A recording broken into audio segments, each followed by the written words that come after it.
I'm Jon Caldara, president of the Independence Institute and your devil's advocate with nothing really to talk about. So who better not to talk about it with but Dominic Dezzutti, who not only works here at Channel 12, but also is a political blogger for CBS 4. Good to be here. Yeah.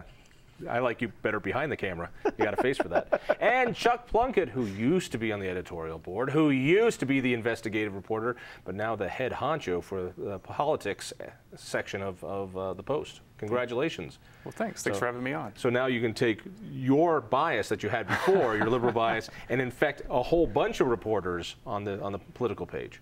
No bias at all. No infection of any kind. Yeah, exactly. So you're in charge now of all the political stories. Is that pretty much Denver in the West section of the Post? Denver in the West, and we make it out on the front page as often as we can. All right. So if you don't like the coverage in the Post, you're the man to complain to. That's correct. Got it. I like that. I like that. And the guy who keeps throwing it into my puddle every time in the driveway, what? I have a number for that somewhere. I'll give you that later. I thought we'd talk a little bit about the presidential race and how Colorado is going to work into that. Now, you always hear Colorado is going to be a player, and I always take that a little bit of like lip service, but we could be a player. Colorado has been a bellwether state on all sorts of issues. You look at term limits, we were one of the first. The taxpayer movement, taxpayer Bill of Rights, that had a huge amount. The Colorado Democratic Alliance, this Tim Gill, Pat Stryker, Jared Polish machine that turned the state, is now being exported to other states. We are a bellwether state. Are we a bellwether state when it comes to presidential politics? That's what I hear, and you already see advertisements on TV and whatnot from some of the National 527s from both sides of the camp. We keep hearing from people who are outside of Colorado that we're going to be a battleground state, and that there's going to be a lot of money and a lot of resources directed here. So it could be pretty exciting. For 9 measly electoral votes? Well, we're among the coalition of states that are up for grabs. Because of the way the demographics work here, independent voters have an awful lot of say in Colorado, and they broke with Barack Obama in 2008, but now it's not quite so sure that they will this time around. Read something online that registration numbers for the first time ever, unaffiliateds are now more than either party. Is that right? I mean, it used to be kind of traditionally a third, and previously it was always Republicans that had a pretty sizable lead. Right. Now it's the unaffiliated. I read the same exact comment online that the unaffiliates are finally a majority in Colorado, and I think they've always been the huge force. That's why we're such a purple state. Every time any party has thought they had Colorado in the bag, when we thought we were a red state with Bill Owens back in 2000, it turned right over. When we thought we were a blue state in 2006, and it's just going to be Democrats forever, we changed that around. Coloradans. When did we change that around? Well, we're still a blue state. Well, in some cases, but it's certainly not. It's not both houses. And the state house is Republican, and there's at least some semblance of some balance. And more importantly, when did liberals take the color blue? I remember as a kid, Reagan winning, and it was a sea of blue, except for Minnesota, that one little red thing for Mondale the second time around. When did Democrats get blue? Because blue is a soothing, nice color. Red is inflammatory and more communistic. They deserve blue. I mean, they have a donkey for a logo. I mean, they should get the best color. I think that's just actually fair. No, it isn't fair. Blue is. Would you agree? Blue is. Somebody should put a reporter on this. Somebody, if only there was a reporter doing that. So is Colorado therefore important? I think Colorado is important for a couple of reasons. A, because we have so many independents, that is where the votes can be had for a presidential election. Republicans, true, are not going to go with a Democrat. Democrats are not going to vote for Republican. Everybody needs the middle ground, and there's a lot of them in Colorado, so if you have Colorado, you have probably a good trend. Also, a lot of other Western states will go, we can signify what the West is going to do. You have the southern states, now you have the western states, and I think Colorado can take that lead there. It's not like voters in New Mexico and Utah, Montana, are say, oh, well, Colorado went this way, so we'll go this way. But if your message is working in Colorado, then your message will probably work in the other western states. Colorado is the test ground. Yeah. It's where we're going to try the new vanilla-flavored McRib. We're going to try it out in Denver first and see if it what was the language that the Democrats used in 2008 with the Democratic National Convention in Denver, that we were Colorado represented the gateway to the West and that kind of thing. And they were trying to talk about, back in those days, the Western Democrat, and again, this was a direct appeal to the independents, the unaffiliated voters. Somehow they were more middle of the road, more pragmatic, whatnot, that type of message. unaffiliated, and I hate calling them independents because they're not members of the independent party, and there is an independent, they're not affiliated with any party. I've never understood why they are that way. If you choose a side, here in Colorado at least, you get to go to the caucuses, you get to go to the assembly, you get to vote in the primary, you have so much more leverage. But yeah, still there's this uppity pride, well, I'm an independent. Like that's something special. You still get a vote in the general. I don't think it's uppity pride. I don't think it's uppity pride. I think there's a lot of folks that become unaffiliated because they don't want to become attached to one particular party that stands for something. They'll be a Republican for a while, and finally more and more things will come out as a Republican Party platform. They're like, there's no way I can stand behind that. That doesn't represent me. Or it'll be the exact same way with the Democratic Party. And it's not so much that now I have the power to vote in a primary, which I like doing as a registered but voter. It makes no sense to be unaffiliated. You can be one of 3 million votes if you're unaffiliated, but if you're in a party, you can be at the assembly and be one of 1,000 votes and change the election. That makes sense, and that's a great argument. But I do think there's a lot of discontent. People are unhappy with both parties. In 2008, 2007. I went to a lot of events where someone like Barack Obama was speaking or Hillary Clinton was speaking, and you would meet people who identified as longtime Republican voters who, because of the Bush years, were so dissatisfied with their party that they were breaking ranks. And I suspect I know that feeling. I suspect that some of that is happening now with the Democrats, and that's one of the reasons that you're seeing the unaffiliated column showing uptick. Talk to me a little bit about, there is a big movement of disenfranchised voters, period, and pox on both houses, and you see that I think a lot more of even talk radio. I'm seeing it that Peter Boyles is doing so well right now because he hates both teams pretty well equally. I'm wondering if that's going to translate into the talk world of Fox Television versus CNBC. But there's this feeling of, I don't want either one of you guys. I just want the problem solved. That seems a little naive to me. Well, that's what's interesting about coming into 2012 is who's going to be the candidate that best articulates some kind of message that people believe can actually work in Washington, and they believe that the person would actually continue to pursue that goal, that once they got the White House or retain the White House, we're going to stick by their message or stick by their goals. Colorado broke for Obama. I just have a feeling that can't happen again. I mean, I just can't see it. But then again, I've been wrong about other things. Let's talk about some of the early indicators. We've had the Iowa caucus, the straw poll, the Ames straw poll, which I've never quite understood how the straw poll works. Drove me crazy. Yeah, I mean who gets to vote? What is it? I'm not certain. Explain it to me. This drove me crazy. I did a blog about this because there's about 10,000 Iowa Republicans who I'm sure are very nice people who go to a glorified barbecue sometime in August in the middle of Iowa. They cast their votes after basically voting. I don't know if they like their viewpoints or their ribs. One of the two, one of the different presidential folks who pay to go to the event, and whoever wins now has political momentum.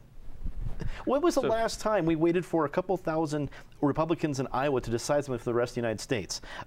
Tim Pawlenty dropped out of the race because he didn't do so well at the Ames straw poll. And this is a barbecue. It's a barbecue. It's a glorified barbecue that the voters go around and everyone has their own little station. It's like the Taste of Colorado, but instead of Caledonia ribs, it's going to be Newt Gingrich flipping pork chops. And if you like that one, well, then he got your vote. And that has swayed politics now. Michelle Bachmann is in for some reason, and Tim Pawlenty is out because a few thousand Iowa Republicans in the middle of August, a year before the election, decided it so. I saw a video clip when Lieberman was running for president. And he was at some county fair. And we think about the glorious, you're out there fighting issues. And the cameras are there, and he had to eat a deep-fried Twinkie.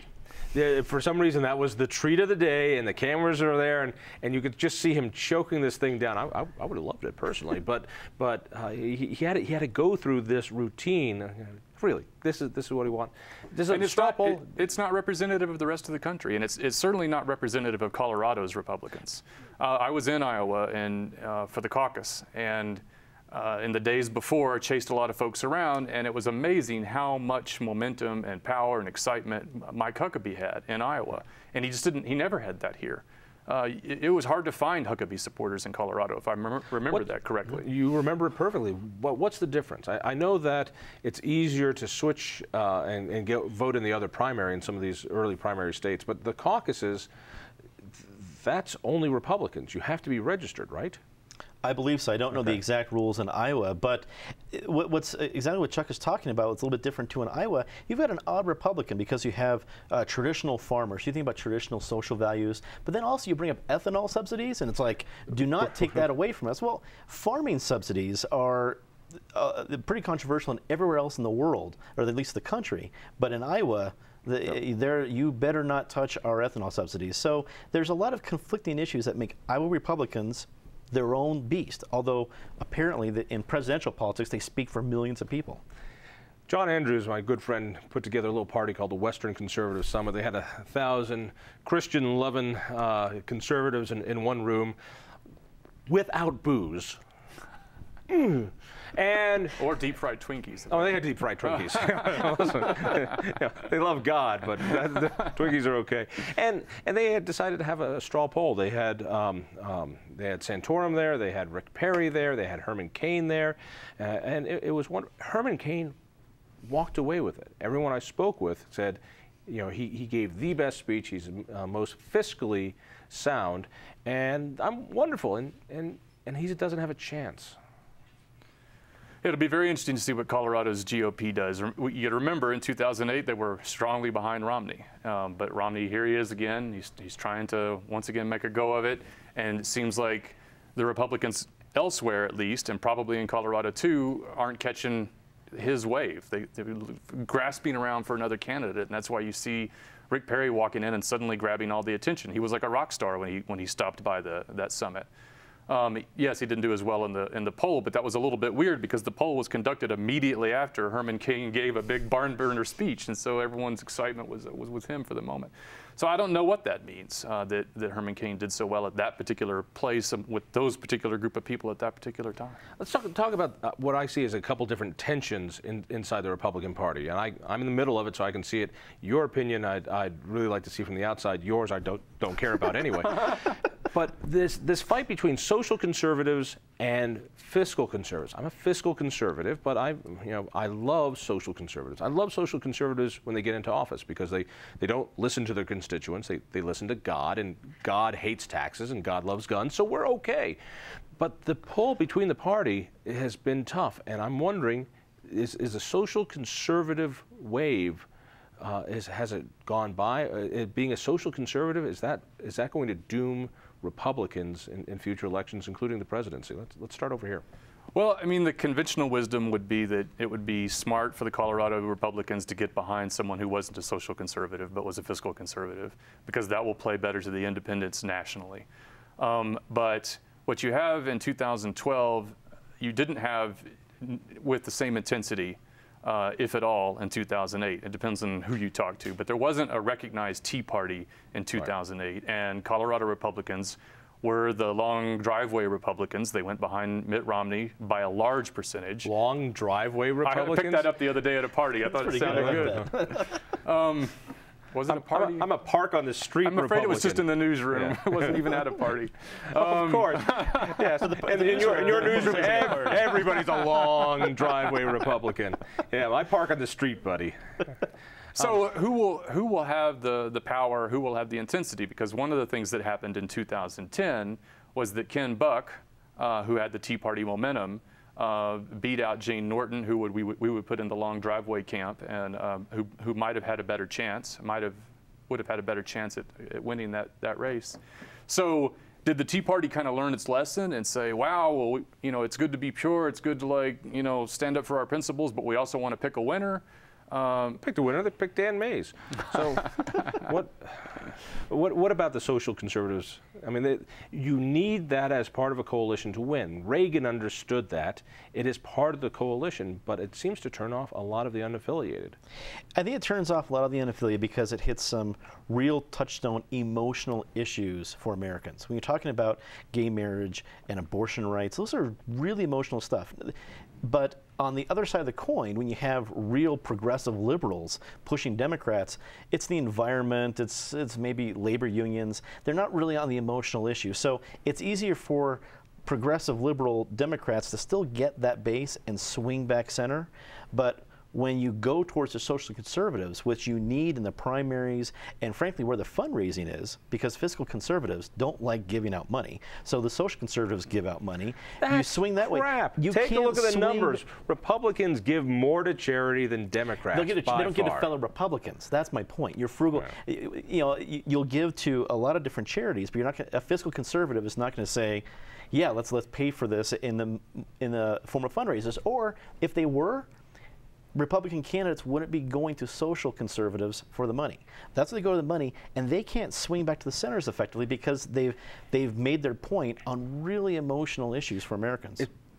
The left can mock social conservatives very easily. There was a kid in Iowa chided by his mom to ask Rick Perry about creationism, you know, and he said, "Well, we teach both down in Texas, evolution and creationism." You know, that works. That works in Texas. Mm-hmm. That ain't gonna work in California. Well, and not in Colorado. I mean, again, coming back to Ken Buck, he got pulled into talking about social issues probably more than he wanted to, but those defined his candidacy by the time it was over. And there were people that you can talk to who were independents or unaffiliated, who wanted to vote for a Republican in 2010 and could not get behind Ken Buck. Absolutely. I mean, social conservatives created the weapon that the general election Democrats used to beat Ken Buck to a pulp with. I mean, they said, well, you've got to promise this and make sure you're going to be on this on social issues. And it's not just a little bit conservative. I want you to be really conservative on social issues. And they basically write the script for all the 527s in the general election. They say, well, what should we write about in the commercial? Well, he said this, great.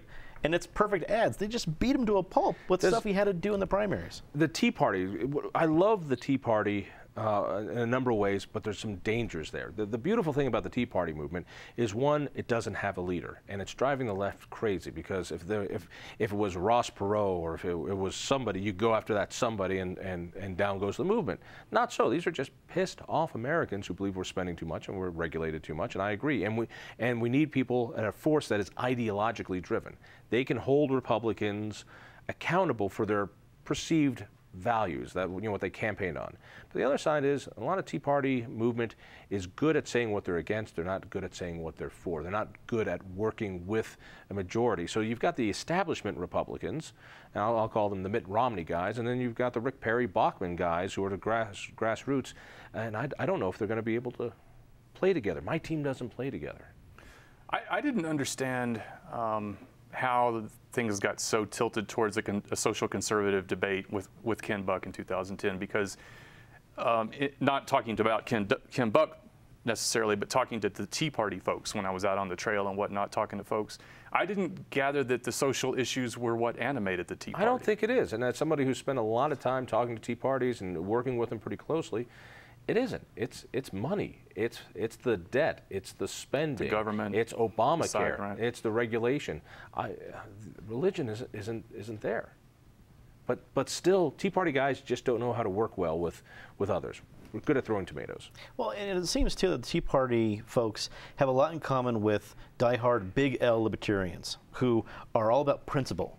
And even if they had a path to victory that needed just a little bit of compromise, they'll probably fail at the finish line because they won't compromise. And looking at integrity, I can really respect that. But if you want power to actually wield some of that so you can actually change some policies, there has to be a little bit of compromise. You don't see that either with big L libertarians or with Tea Party folks. If Colorado Republicans could choose the nominee, if we were Iowa, and we could choose that nominee, who best represents Colorado Republicans? And then the next question is, who's more likely to carry Colorado? I think Rick Perry probably embodies more of the Colorado Republican. I would disagree. Personally, I believe it would be closer to Mitt Romney if Apollonie stayed in the race, because they're able to compromise on a few issues. Coloradans will compromise on issues as long as you make a good reason for it. Rick Perry is good at the whole firebrand stuff and what works in Texas, but as we've seen, what works in Texas does not always work in Colorado. Yeah, but what works in Massachusetts doesn't work for the nation. I don't know how Mitt Romney gets that anchor off of him called Romney care. He did in Massachusetts what Obama has done nationally, and to walk away from that and say, oh, that was just that's just one state. I don't think that sells. I think the grassroots, the guys who go out and vote in the primaries, are going to remember that. I think he's going to have a hard time, even though he's doing so well on fundraising. No, I think that's the fascinating question. I really like what Dominic said. It seems like he should be the Colorado representative, but there is that. But there is that. Other than that, how did you enjoy the theater, Mrs. Lincoln? Yeah, it's still that. The one key polarizing issue for Republicans and unaffiliateds, we hate Obamacare more now than when it was passed. We hated it when it was passed. It was a piece of legislation that every popular poll showed we didn't want it. And we don't want it by even larger numbers, and Mitt Romney gave it to Massachusetts. He signed that bill. I don't know how he walks away from that. I don't know how he separates himself from that. He can't. I don't think he separates it. I mean, this horse has probably already left the barn for him, but if he had a different take from the beginning of owning it and actually making the reasoning why it made sense to him, and if that could have jived with some Republican principles, but it was still a compromise to move forward. Hey, as a whole it wasn't great, but here's what I did achieve with this, and this is kind of the compromise that we could look to make some progress, and owned it, maybe there could have been a shot. But to disown it so quickly, he ends up having this, like you said, an anchor on his back the whole time. Republicans, particularly the big spending Republicans under George Bush, need to learn a little something from AA. That you got these 12 steps, and one of those steps is to apologize to those you have harmed.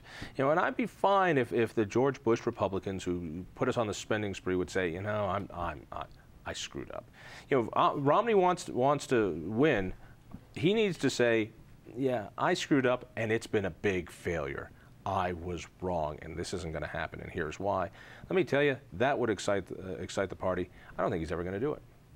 Well, he's pleased with his accomplishments. He's accomplished a lot in his life, and he's proud of those things, and that is another potential problem for him, probably more in the general than in the primaries or the caucuses. But he has trouble connecting with voters.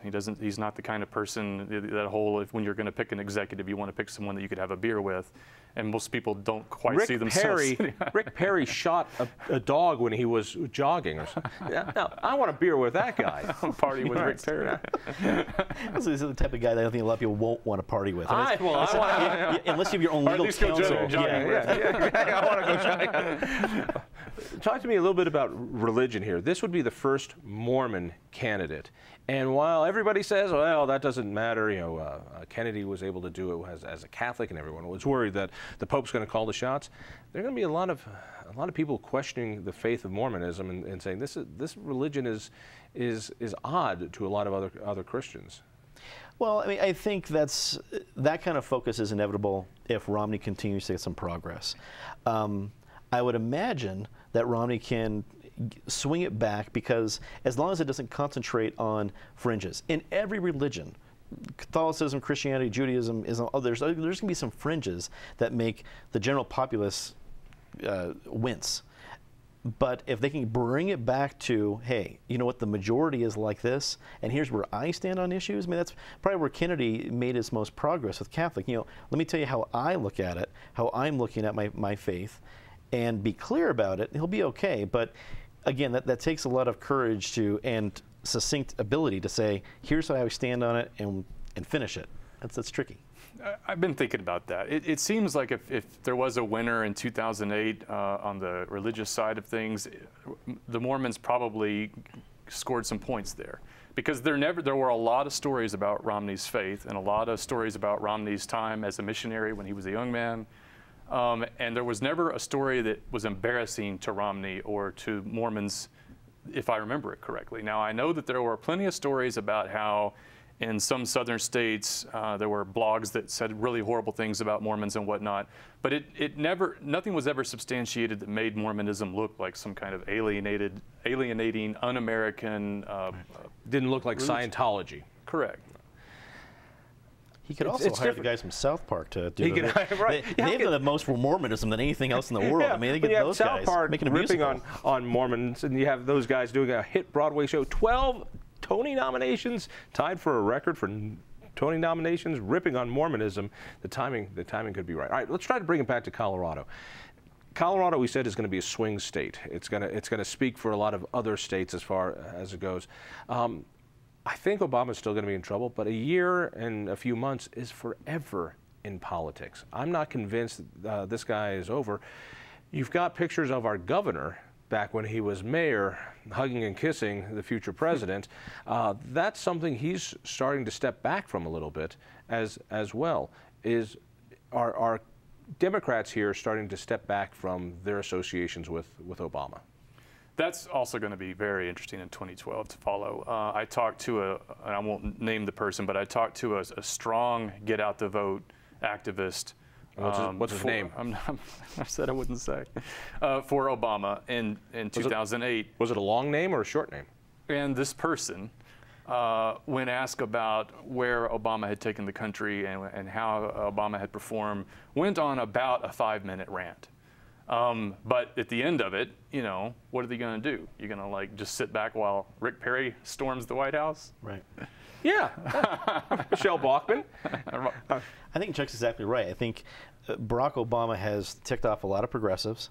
He's doesn't have the same sort of energy he had where everyone and their brother were signing up for this. But it all comes down to his competition. If his competition is someone like Rick Perry, who's turning off a lot of people, he'll still be able to get the energy going and make it End of happen. the day, we've got 30 seconds left. Does this state vote Republican or for Obama next year? Just give me that. What I'd like to say, I think what would be interesting is that it was all so hopeful and changey in 2008, but now it's going to be a knife fight. It's going to be a knife fight. Who wins? Obama, but Republicans in all the other races. Oof. Listen for me late nights on 850 KOA. Chuck, Dominic, thank you. See you next week, and by all means, tell a friend.